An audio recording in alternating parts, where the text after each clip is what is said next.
Hira. Ang dami natin nakuhang iron. Tara, lutuin na natin to guys.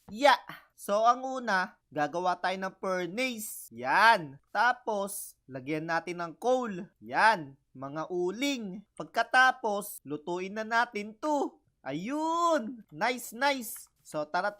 Antayin nating maluto yung mga iron.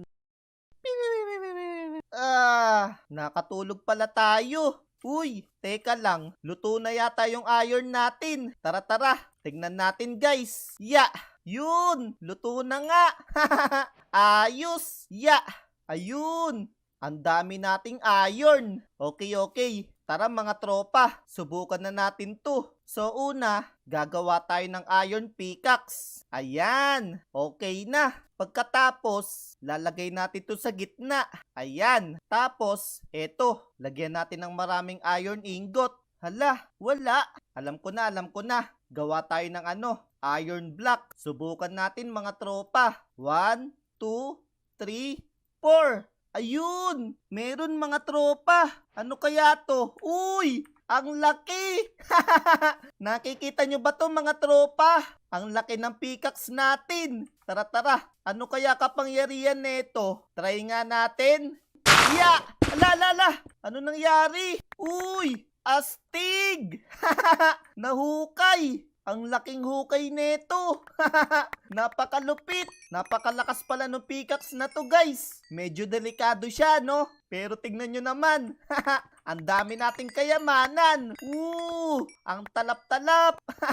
Isa pa. Subukan natin maghanap ng diamonds. Para makabili na tayo ng pagkain sa 7-Eleven. Okay. Maghanap tayo ng maraming diamonds. Let's go! Ang yaman na natin guys. Isa pa. Let's go! Woohoo! Wala yata tayong makitang diamonds Isa pa. In 3, 2, 1. Ayan na. Uy! Diamonds! Ang dami! Pero teka lang. Hindi natin mapulot. Puno na kasi yung backpack natin Yan. Tapon natin yung iba. Tapos, pulutin natin yung diamonds. Ang dami. Eto pa may diamonds pa dito. Yan. Tapos eto.